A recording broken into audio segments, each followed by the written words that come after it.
Se entiende como secta un grupo o facción que se aparta de la doctrina que se considera ortodoxa, que se separa de un grupo o conjunto más amplio por aparentes diferencias que los hacen incompatibles. Por ende, el sectarismo es la radicalización de la defensa de ese grupo o facción a la que pertenece. Muchas personas son guiadas por esta conducta que se da no solo en el mundo religioso, donde cada iglesia, denominación y o religión se considera la auténtica, la que sí es autorizada por Dios, la que tiene línea abierta con el Ser Supremo. También se da en el ambiente político electoral entre partidos y vertientes políticas por obtener el poder de un sector, región o país, aunque hay que decir que en este entorno suelen ser más pragmáticos, es decir, que se arriman al árbol que les dé mejor sombra. Pero también se da en las lógicas de las subculturas, grupos de personas que comparten creencias, comportamientos y estilos de vida que los distinguen de la cultura dominante, como los hipster, hippies, punk, gamers, entre muchos otros. Esta realidad es más vieja que la panela.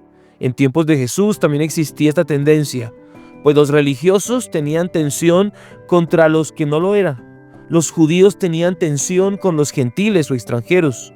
Por eso la palabra de Jesús no encontraba cabida en ellos, porque Jesús proclamaba buena noticia para todos y ellos como buenos sectarios querían el bien solo para ellos, no para los otros diferentes, a los cuales consideraban oponentes.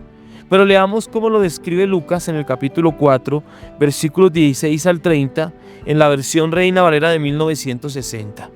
Vino a Nazaret, donde se había criado, y en el día de reposo entró en la sinagoga, conforme a su costumbre, y se levantó a leer.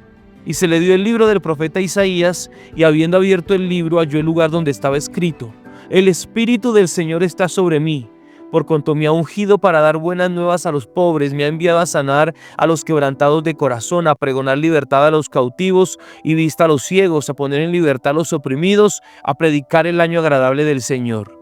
Y enrollando el libro lo dio al ministro y se sentó, y los ojos de todos en la sinagoga estaban fijos en él. Y comenzó a decirles: Hoy se ha cumplido esta escritura delante de vosotros. Y todos daban buen testimonio de él y estaban maravillados de las palabras de gracia que salían de su boca y decían: ¿No es este el hijo de José? Él les dijo: Sin duda me diréis este refrán: Médico, cúrate a ti mismo. De tantas cosas que hemos oído que se han hecho en Capernaum, haz también aquí en tu tierra. Y añadió: De cierto os digo que ningún profeta es acepto en su propia tierra. Y en verdad os digo que muchas viudas habían en Israel en los días de Elías, cuando el cielo fue cerrado por 3 años y 6 meses, y hubo una gran hambre en toda la tierra. Pero ninguna de ellas fue enviada a Elías, sino a una mujer viuda en Sarepta de Sidón. Y muchos leprosos habían en Israel en tiempos del profeta Eliseo, pero ninguno de ellos fue limpiado, sino Naamán el sirio. Al oír estas cosas, todos en la sinagoga se llenaron de ira, y levantándose le echaron fuera de la ciudad y le llevaron hasta la cumbre del monte sobre el cual estaba edificada la ciudad de ellos para despeñarle. Mas él pasó por el medio de ellos y se fue. Jesús llega a su comarca de crianza, Nazaret, y allí entra en la sinagoga como lo solía hacer. Le entregan el rollo del profeta Isaías e inmediatamente lee capítulo 61, texto que se convertirá en su declaración de misión. El Espíritu Santo está sobre mí para dar buenas noticias a todos, a los pobres, a los enfermos, a los cautivos, a los ciegos, a los oprimidos. Tan clara tenía su misión que hizo una depuración del texto que leyó al omitir la porción que anunciaba el día de la venganza del Señor. Esto para indicar que su misión no incluía desquites para obtener provecho. Luego de leer el texto, Jesús se sienta y mientras todos lo miraban, les anuncia el cumplimiento de esa escritura. Todo iba bien, pues se maravillaban de sus palabras y de su testimonio, hasta que alguien expresa el sectarismo al decir con tono despectivo: ¿No es este el hijo de José? Él no es de los nuestros, o por lo menos de los autorizados para hablar así. Él es solo el hijo de un carpintero de poca monta. El sectarismo no permite ver lo bueno que tienen los otros diferentes, pues asume que lo bueno solo puede provenir de ellos. Y al pensar así, se pierden de la oportunidad de recibir todo lo bueno que el otro tiene reservado, por puro prejuicio. Seguidamente Jesús responde con aquella sabiduría popular que todos entienden y que no requieren mayor explicación, como: médico, cúrate a ti mismo, y ninguno es profeta en su propia tierra. Esto para indicar que otros que no sufran de ese sectarismo crónico que ellos padecen, sí recibirán todo lo bueno de él, a quienes ellos rechazaron expresamente. Y para iluminar esa verdad, cita dos antecedentes, el de la viuda de Sarepta y Naamán el sirio, los cuales, a pesar de no ser judíos practicantes y ser extranjeros, recibieron el bien de los profetas porque los aceptaron.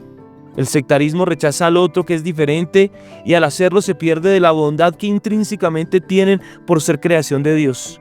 El sectarismo no ve hacia afuera, solo se ve a sí mismo, como el famoso mito de Narciso, que se enamoró de su propio reflejo. Queridos, el sectarismo está fundado sobre el odio, sobre la idea de que lo diferente es repulsivo, digno de odio. Tal es así que incluso el mismo Jesús fue expulsado de la ciudad en la cual había crecido. Además fue llevado para ser despeñado, lanzado por un barranco por sus mismos vecinos, por el simple hecho de ser diferente y no cumplir con los estándares que ellos habían establecido en el marco de su sectarismo. A pesar de ello, dice Lucas que pasó en medio de ellos y se fue. Y es que eso es lo mejor que se puede hacer cuando el sectarismo es recalcitrante. ¿Qué tal si antes de concluir hacemos una corta oración? Señor, ayúdanos a ser guiados por tu Divino Espíritu Santo, para que no hayan estos sectarismos odiosos que en vez de unir separan, que en vez de tender puentes lo que hacen es levantar muros. Ayúdanos a ser un instrumento en tus manos, guiados por ti, Señor. Te lo pedimos en tu nombre, Jesús. Amén.